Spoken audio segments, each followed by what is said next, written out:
सम्मानित आज के बाबा साहब डॉक्टर भीमराव अंबेडकर जन्म दिवस कार्यक्रम की अध्यक्षता कर रहे हैं पूर्व प्रधानाचार्य आशा कुमार जी। कार्यक्रम के मुख्य अतिथि उदयांचल यदुवंश जन कल्याण समिति के संरक्षक सलाहकार ऑर्गेनाइजर भाई एस प्रसाद जी, समारोह में उपस्थित हमारे गुरु पूर्व प्राचार्य अतर्रा महाविद्यालय जो संस्कृत के महान दार्शनिक और विद्वान हैं, इस कार्यक्रम में उपस्थित हैं।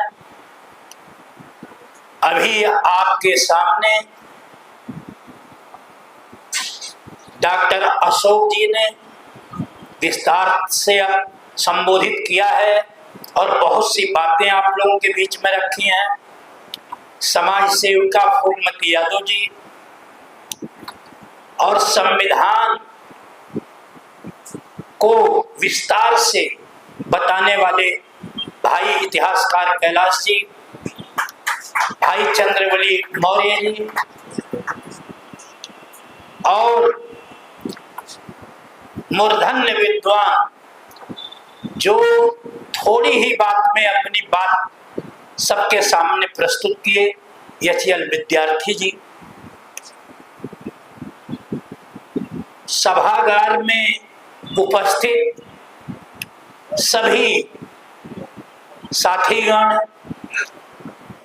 हमारी बहनें बेटियां, बच्चे उपस्थित हैं, सभी पत्रकार साथीगण, मैं सबका इस अवसर पर हार्दिक अभिनंदन करता हूं, स्वागत करता हूं कि आप लोग लगातार जब भी ज्ञानपीठ केंद्र पर लोक शिक्षण अभियान ट्रस्ट द्वारा कोई भी कार्यक्रम रखा जाता है उसे सफल बनाने का काम करते हैं। आप लोगों का बहुत बहुत धन्यवाद करता हूं और हमेशा इस सभागार में हर सभा का संचालन करते हैं हमारे भाई श्रमिक नेता अनिल मिश्र जी, उनका भी मैं अभिनंदन करता हूं। मैं अभिनंदन करता हूं यहाँ के गीतकार जो देश प्रेम का गीत सुनाते हैं, भाई हुकुम सिंह जी, राजेंद्र जी और अभी जो जिन लोगों ने यहाँ पर रमेश भारती जी ने गीत सुनाया है, उनका भी बहुत बहुत धन्यवाद करता हूँ। मैं धन्यवाद करता हूँ उदयांचल यदुवंश जन कल्याण समिति के सभी पदाधिकारियों का और सभी साथियों का जो सदस्य हैं इसमें, जिन्होंने इस कार्यक्रम को सफल बनाने में महत्वपूर्ण भूमिका निभाई है। मैं धन्यवाद करता हूं डॉक्टर अंबेडकर जन कल्याण समिति का, जिन लोगों ने यहाँ पर आकर इस संस्था का मान बढ़ाया है। सभी ज्ञानपीठ केंद्र के सदस्यों का भी मैं आदर करता हूं, सम्मान करता हूं, जो लगातार कार्यक्रम को सफल बनाने में अपनी महती भूमिका निभाते हैं।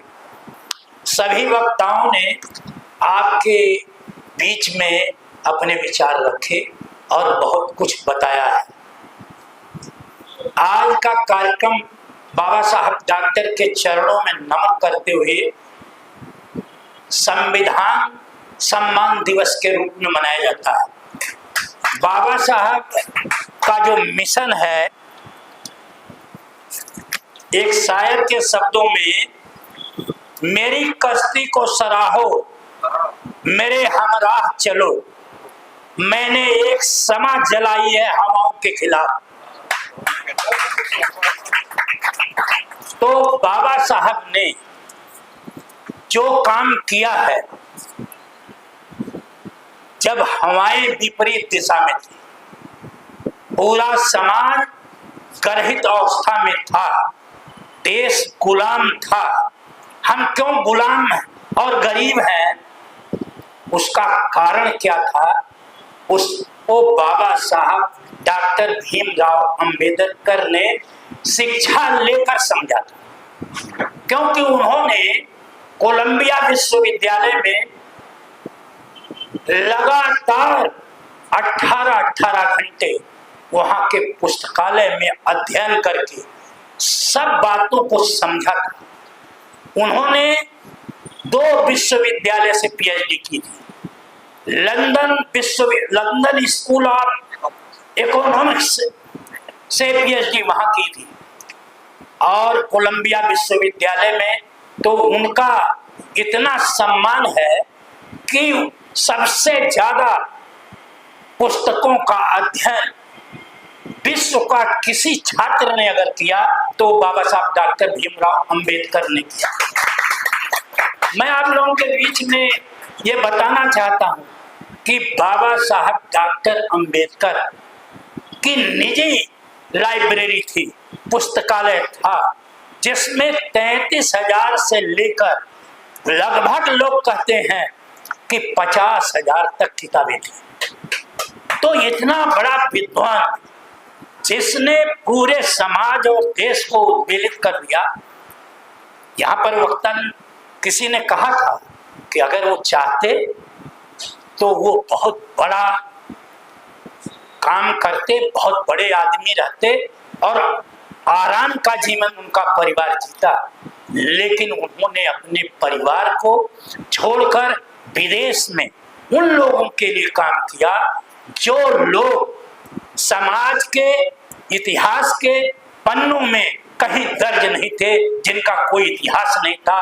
पिछड़े, दलित, शोषित, पीड़ित और हर वर्ग के गरीब लोग, सभी लोगों के लिए बाबा साहब डॉक्टर अंबेडकर ने काम किया।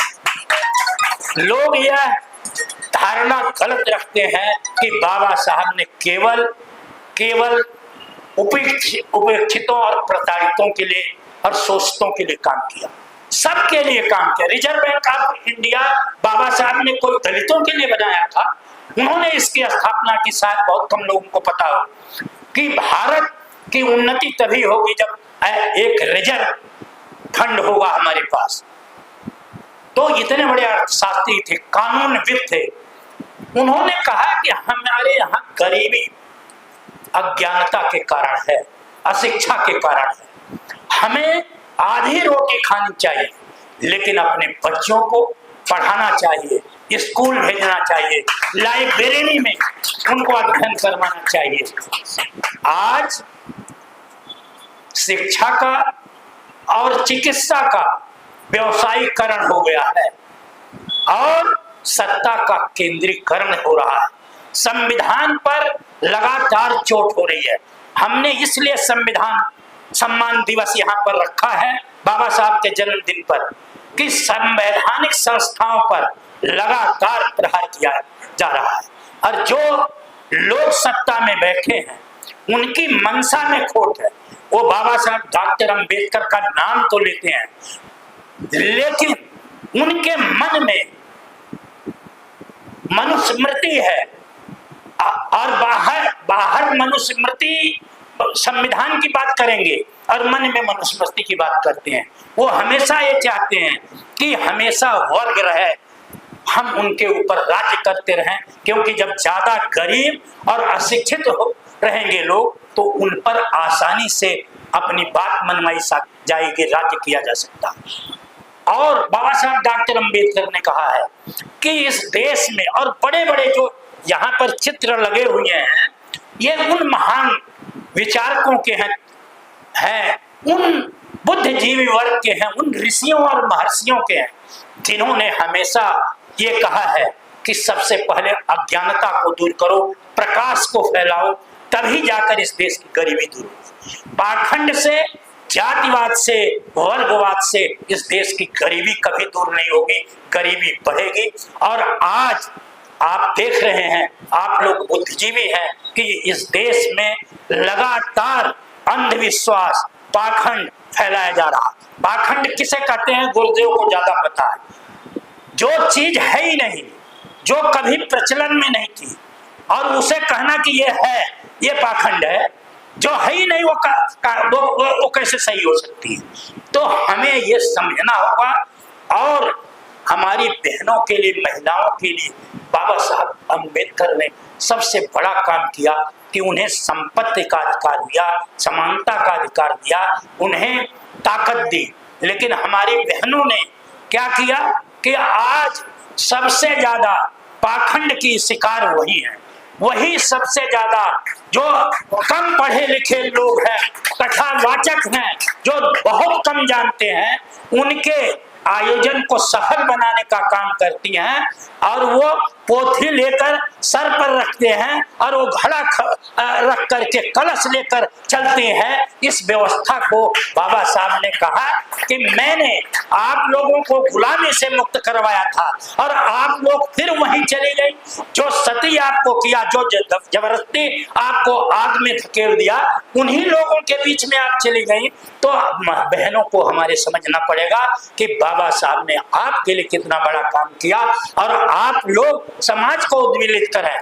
जो मैं तो आप अध्यक्षता कर रही हैं आशा कुमार जी, मैं इनसे निवेदन करूंगा कि आप लोगों को तैयार करो, महिलाओं को, और कहो कि आपका उद्धार अपने बच्चों को पढ़ाने में, उन्हें शिक्षा दिलाने में और बड़ा काम करने में होगा। ये पाखंड फैलाने में, भ्रम फैलाने में, गंगा नहाने में, गंगा नहाए अगर कोई न तर गए तो मछली क्यों न तैरी जिसका गंगा जी में लगा।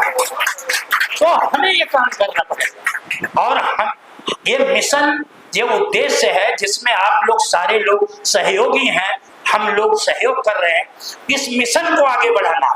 क्योंकि जब तक इस देश के अंदर पाखंड, झूठ और लूट का साम्राज्य रहेगा, जब निर्जलता पूर्वक लूट रहेगी, क्योंकि वो जानते हैं कि हम निर्लजता पूर्वक लूट करेंगे और भगवान जी का भजन कर देंगे तो हमें कोई पाप नहीं लगेगा।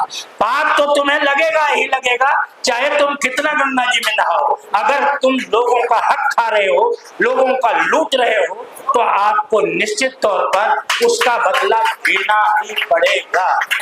इसलिए मेरे दोस्तों, हम लोगों को जागरूक रहना है और समाज में सद्भाव, भाईचारा, प्रेम, न्याय और बंधुत्व की भावना को कायम करना है। क्योंकि नफरत, असहिष्णुता और ईर्ष्या, द्वेष, अहंकार का जितना वातावरण इस देश में बन रहा है, ये बनाया जा रहा है।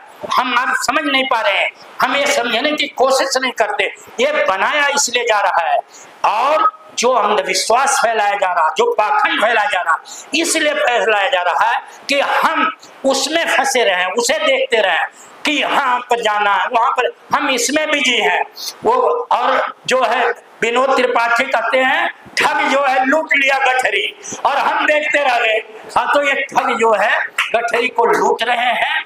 हमें सावधान रहने की जरूरत है, अपने बच्चों को पढ़ाने लिखाने की जरूरत है, और जो वक्ताओं ने बोला है उस पर भी अमल करने की जरूरत है। क्योंकि हम, बाबा साहब ने एक बात बहुत बड़ी कही थी कि मेरी पूजा मत कीजिए, मेरी लिखी हुई किताबों को पढ़िए, मेरे विचार पर चलिए, तब इस देश का उद्धार होगा। जब आपका कल्याण होगा, आपके बच्चों का कल्याण होगा। इन्हीं शब्दों के साथ मैं आप लोगों का बहुत बहुत धन्यवाद करता हूं और आशा करता हूं कि आप लोग इस मिशन को आगे बढ़ाने में तन मन से लगेंगे। और धन तो मेरे गुरुजी दे दिए हैं।